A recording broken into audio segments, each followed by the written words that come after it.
Hello मेरे प्यारे कृषि योद्धाओं, स्वागत आप सभी का ब्राइट एग्रो क्लासेस के डिजिटल प्लेटफॉर्म पर। साथियों, आज अपन बात करने वाले हैं जो अपने बीएससी एग्रीकल्चर फिफ्थ सेमेस्टर है, इसके सिलेबस एनालिसिस के बारे में। और इसके साथ में ही अपन बात करेंगे इसके नए बैच लॉन्च स्टार्ट हो रहे हैं, नए बैच लॉन्च हो रहे हैं, उनके रिगार्डिंग भी अपन बात करने वाले हैं। तो सबसे पहले समझिएगा कि अपन बात करते हैं बीएससी एग्रीकल्चर। बीएससी एग्रीकल्चर मतलब बोले तो एक प्रोफेशनल डिग्री है, और प्रोफेशनल डिग्री है मतलब अपन जैसे ही बीएससी एग्रीकल्चर पास आउट होकर जाएंगे उसके बाद में अपने पास में बहुत सारे ऑप्शन होंगे। एएफ होगा, डब्ल्यू होगा, प्री पीजी होगा, जेआरएफ होगा। पर अपने को ऐसे लगता है कि सर ऑप्शन नहीं। वो क्यों लगता है? क्योंकि बेटा अपन पहले से तैयारी नहीं करते। अपन किसी भी कार्य के लिए अगर पहले से ऑप्शन अपने को क्रिएट करने पड़ते हैं। ऑप्शन अपने पास में नहीं जाएंगे। ऑप्शन अपने पास में कब नहीं आएंगे? जब अपन क्रिएट करने की कोशिश नहीं करेंगे। अगर अपन क्रिएट करने की एक ऑप्शन क्रिएट करोगे, आपके पास में 10 ऑप्शन आएंगे। बीएससी एग्रीकल्चर की सारी सब्जेक्ट्स को अच्छे से पढ़ोगे तो आपकी सारी जो आगे की जो भी जॉब वगैरह है, जो भी आपके एंट्रेंस एग्जाम हो, वो सारी क्लियर कर सकते हो। जैसे कि एग्जाम्पल है बेटा, IARI में अपन बात करते हैं शिवांगी बेटा 9.1 की। सर ये तो IARI में तो बहुत अच्छी अच्छी फैकल्टीज है, वो पढ़ाती होंगी बहुत अच्छे से। पर बेटा ब्राइट एग्रो क्लासेस से इन्होंने स्टडी की है, मेहनत की है, वहाँ के टीचर्स का भी योगदान है काफी। और यहाँ से भी स्टूडेंट ने मेहनत करके, जहां पर कोई भी फैकल्टी नहीं है वहां का भी है, जहां पर फैकल्टी है वहां का भी है, मतलब हर प्रकार का स्टूडेंट ब्राइट एग्रो क्लासेस में है। और ब्राइट एग्रो क्लासेस से स्टडी करके कहीं ना कहीं अपने मुकाम की ओर जा रहा है। मुकाम की बात करते हैं तो बेटा नींव अपने को पहले नींव लगानी पड़ेगी, फिर फर्स्ट मंजिल, फिर सेकंड, थर्ड, इस प्रकार से अपन सेमेस्टर वाइज नींव लगाते ही जाते हैं, सेमेस्टर वाइज आगे बढ़ते ही जाते हैं। आफ्टर बीएससी एग्रीकल्चर पूरी मंजिल अपनी खड़ी हो जाती है, फिर अपन किसी का भी अंदर एडमिशन ले सकते हैं। समझ पा रहे हो? तो बेटा इसके साथ में मैथमेटिक्स जैसी सब हार्ड सब्जेक्ट में 100 में से 100, मैथमेटिक्स, स्टैटिक्स, इकोनॉमिक्स सारी सब्जेक्ट है।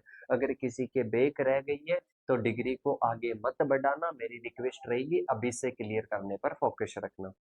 अब अपन बात करते हैं मेनली किसके बारे में। मेनली अपन बात करते हैं कि सर इनके बैच कब स्टार्ट हो रहे हैं। बेटा इनके बैच स्टार्ट हो चुके हैं। नंबर आप ये नोट डाउन कर लेना, ठीक है? नंबर ये नोट डाउन कर लेना, इन नंबरों पर इंफॉर्मेशन आप ले सकते हो। इसके साथ में और भी आपके किसी भी प्रकार का कोई भी इश्यू है तो आप इन नंबरों पर मैसेज कर लेना। फिफ्थ सेमेस्टर में मैं यहाँ पर कुछ आपको सब्जेक्ट्स बताऊंगा, उन सब्जेक्ट्स के अलावा देखो इलेक्टिव कोर्स की तो नहीं कर सकते, पर इलेक्टिव कोर्स के अलावा जितनी भी सब्जेक्ट्स हैं वो सारी सब्जेक्ट्स आपको इस बैच में मिल जाएगी। अगर किसी भी यूनिवर्सिटी में ये वाली सब्जेक्ट नहीं है, कोई डिफरेंट है, अन्य सेमेस्टर में होगी, पर अपने पास में अवेलेबल है तो अपन वो अवेलेबल करवा देंगे आपको, उसकी टेंशन मत लेना। इन नंबरों पर आपको क्या करना है? मैसेज करना है। ओके, आई होप आप सारी चीजें समझ गए होंगे। अब अपन चले अपने सिलेबस की ओर चलते हैं। बेटा किसकी ओर चलते हैं? अपन अपने सिलेबस की ओर चलते हैं, और सिलेबस को एक बार अपन क्या कर लेते हैं बेटा, डाउनलोड कर लेते हैं।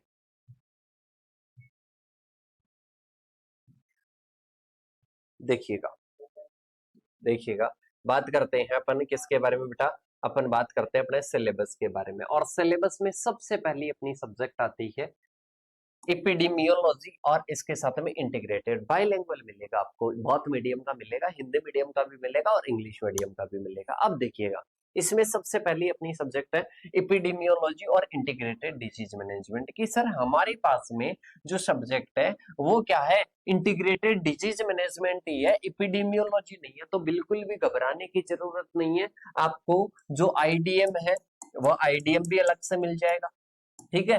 अगर ये सब्जेक्ट है तो ये वाला सब्जेक्ट भी आपको मिल जाएगा। तो सबसे पहले अपने को इसमें किसके बारे में पढ़ना है मैं आपको बता देता हूँ। एक आईडीएम। आईडीएम टर्मिनोलॉजी क्या कहती है? आईडीएम कहती है कि आप डिजीज का मैनेजमेंट है, जितने भी आपके मेथड्स हैं उन मेथड्स को इंटीग्रेटेड रूप से अप्लाई करके आप क्या करो? डिजीज का मैनेजमेंट करो। वो अपने क्या होता है बेटा? इंटीग्रेटेड डिजीज मैनेजमेंट होता है। एक अपने पास में होता है एपिडेमियोलॉजी। एपिडेमियोलॉजी और इसके साथ में एपिडेमियोलॉजी की बात करते हैं जिसको महामारी भी कहा जाता है। क्या कहा जाता है? महामारी, मतलब जो उग्र रूप से बड़े एरिया में फैल जाए उसको एपिडेमियोलॉजी। तो उस रोगों के बारे में भी अध्ययन अपने को करना है। तो ये अपने क्या बेटा? एपिडेमियोलॉजी और इसके साथ में इंटीग्रेटेड डिजीज मैनेजमेंट है। आगे की और नेक्स्ट कोर्स की अपन बात करते हैं। नेक्स्ट कोर्स अपने पास में आता है जो कि मैन्यूर्स और इसके साथ में ही फर्टिलाइजर्स और सॉइल फर्टिलिटी मैनेजमेंट का आता है। किसका आता है बेटा? मैन्यूर्स, फर्टिलाइजर्स और इसके साथ में ही सॉइल फर्टिलिटी मैनेजमेंट का। किसका आता है बेटा? सॉइल फर्टिलिटी मैनेजमेंट का। किसका आता है? सॉइल फर्टिलिटी मैनेजमेंट का। मतलब इसमें अपने को मैन्यूर्स के बारे में स्टडी करनी है, मतलब खादों के बारे में, इसके साथ में उर्वरकों के बारे में पढ़ना है, और अपने जो सॉइल की फर्टिलिटी है, मतलब मृदा की उर्वरता है, उसको अपन कैसे बढ़ा सकते हैं, उसका कैसा मैनेजमेंट कर सकते हैं, ये अपने को स्टडी किसमें करनी है बेटा? ये अपने को इस सब्जेक्ट में करनी है। सॉइल का ही एक पार्ट है। सारे अपन वन बाई वन भी चर्चा करेंगे बेटा। सभी जो टॉपिक्स हैं इनके, उनकी वन बाई वन भी अपन क्या करने वाले हैं? चर्चा करने वाले हैं। इसके बाद में आता है इंसेक्ट्स। क्या आता है बेटा? इंसेक्ट्स आता है। मतलब इसमें अपन किसके बारे में पढ़ेंगे बेटा? इंसेक्ट्स के बारे में पढ़ेंगे। किसके बारे में पढ़ने वाले हैं? इंसेक्ट्स के बारे में पढ़ने वाले हैं। इंसेक्ट्स की अपन बात करते हैं तो इंसेक्ट जो कि अपने पॉलीफेगेश होते हैं, स्टोरेज इंसेक्ट होते हैं, उन सभी की अपन क्या करने वाले हैं?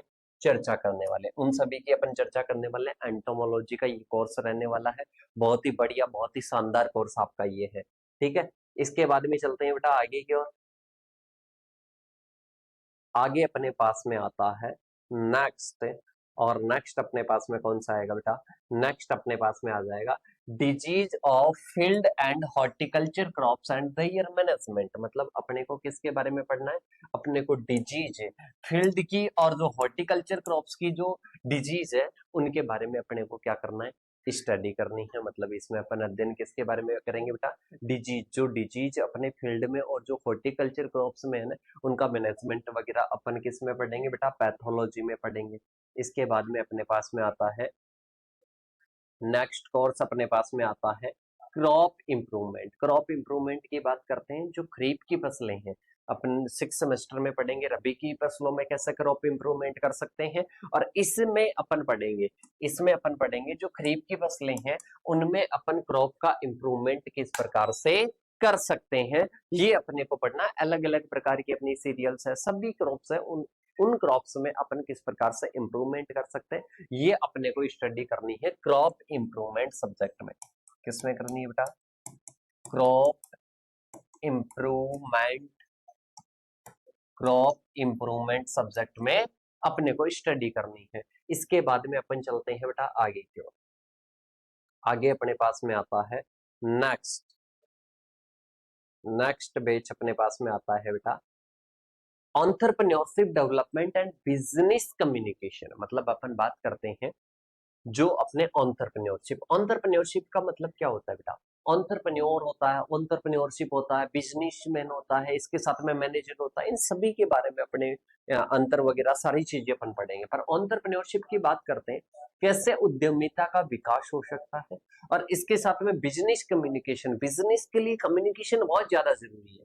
कम्युनिकेशन का मतलब होता है विचारों का आदान प्रदान करना। अपन किस वे से विचारों का आदान प्रदान करता है। कभी कभी आपने देखा होगा कोई बातें करते रहते हैं आपस में और बातों ही बातों में लड़ते रहते हैं, ठीक है, और लड़ने का कोई वहां पर बात ही नहीं थी, मतलब उनमें कम्युनिकेट अच्छे से नहीं है, ठीक है। तो ये क्या होता है बेटा? कम्युनिकेशन होता है। इसके बाद में अपन चलते हैं आगे की ओर। कम्युनिकेशन सब्जेक्ट के बाद में अपने पास में नेक्स्ट आती है बेटा, नेक्स्ट अपने पास में कौन सी आ जाएगी? नेक्स्ट आ जाएगी जियो इन्फॉर्मेटिक्स और नैनो टेक्नोलॉजी और प्रिसिशन फार्मिंग। प्रिसिशन फार्मिंग का मतलब है बेटा, ये अपना फील्ड है, यहां पर किसी पोषक तत्व की कमी है तो यहीं पर दीजिए, यहीं पर दीजिए, इसको प्रिसिशन फार्मिंग कहते हैं। नैनो टेक्नोलॉजी का मतलब क्या है बेटा? नैनो, नैनो का मतलब है सूक्ष्म आकार कर दिया। अरे कैसा आकार कर दिया? सूक्ष्म आकार कर दिया। मतलब अपन ने बहुत सूक्ष्म आकार कर दिया, तो ये अपने क्या है? नैनो टेक्नोलॉजी है। क्या है बेटा? नैनो टेक्नोलॉजी है। फिर आती है जियो इन्फॉर्मेटिक्स। क्या आती है? Geo informatics. जियो इन्फॉर्मेटिक्स का मतलब है किसी भी भौगोलिक स्थान की जानकारी प्राप्त करना। तो ये अपन किस में देखेंगे बेटा? ये जियो इन्फॉर्मेटिक्स, नैनो टेक्नोलॉजी और प्रिसिशन फार्मिंग में पढ़ने वाले हैं। इसके बाद में अपन चलते हैं बेटा आगे की ओर। आगे अपने पास में आता है नेक्स्ट चैप्टर, और नेक्स्ट आता है इंटेलेक्चुअल प्रॉपर्टी राइट्स। मतलब जिसको अपन आईपीआर के नाम से जानते हैं। किस नाम से जानते हैं बेटा? आईपीआर के नाम से जानते हैं, इंटेलेक्चुअल प्रॉपर्टी राइट्स। क्या आ जाएगा बेटा? इंटेलेक्चुअल प्रॉपर्टी राइट्स आ जाएगा। मतलब अपन बात करते हैं कि मैंने मेरी बौद्धिक क्षमता से किसी प्रोडक्ट का क्या कर दिया? विकास कर दिया। मैंने मेरी बौद्धिक क्षमता से किसी प्रोडक्ट का विकास कर दिया, कोई भी टेक्नोलॉजी का मैंने विकास कर दिया, तो बेटा वो क्या है? वो आईपीआर है। वो क्या है? आईपीआर है। वो अधिकार जो मिलता है वो क्या है बेटा? आईपीआर अधिकार है। इसको इंटेलेक्चुअल प्रॉपर्टी राइट से बोलते हैं। तो ये क्या है बेटा? अलग अलग इंटेलेक्चुअल प्रॉपर्टी राइट्स है, इनके बारे में अपने को आईपीआर में पढ़ना है। इसके बाद में आता है लैंडस्केपिंग, जो कि कई यूनिवर्सिटीज में है, कई यूनिवर्सिटीज में नहीं है। तो ये हॉर्टिकल्चर का कोर्स है। तो बेटा ये अपने पास में क्या है? ये अपने पास में कंप्लीट 5th सेमेस्टर। इसके अलावा कोई भी सब्जेक्ट एडिशनल है, इन नंबरों पर मैसेज कर देना, वो भी आपको अवेलेबल हो जाएगी। इलेक्टिव कोर्स का नहीं कर सकता, बाकी सारे कोर्स आपको अवेलेबल हो जाएंगे। इन नंबरों पर मैसेज कर देना, उसी बैच में जो भी आप बैच लेना चाहोगे उसमें आपको ऐड करवा दिया जाएगा। आज का छोटा सा एक इंट्रोडक्शन का टॉपिक था, और इसके साथ में सिलेबस एनालिसिस अपन ने किया कि कौन कौन सी सब्जेक्ट है, ये तो अपना क्लियर हो। इसके अलावा 5th दिन कमेटी है, आप सभी को पता है। नया सिलेबस जो है वो आगे से लागू होगा, अगले सेमेस्टर से लागू होगा, तो बिल्कुल भी घबराने की जरूरत है नहीं है। और इसके साथ में कोई भी सब्जेक्ट बैक है तो अभी से क्लियर कर लेना, नंबर आपके लिए दे दिए गए हैं। और अब आपकी क्लासेस प्रॉपर रूप से स्टार्ट होने वाली है, बहुत मीडियम हिंदी और इंग्लिश दोनों में। ओके, तो बेटा मेरे हिसाब से सिलेबस के बारे में समझ में आ गया। कल से नई सब्जेक्ट स्टार्ट हो जाएगी, ईडीबीसी स्टार्ट कर देंगे, entrepreneurship development and business communication. तो मिलते हैं नेक्स्ट सेशन के साथ में, तब तक के लिए जय जवान जय किसान साथियों, थैंक यू सो मच।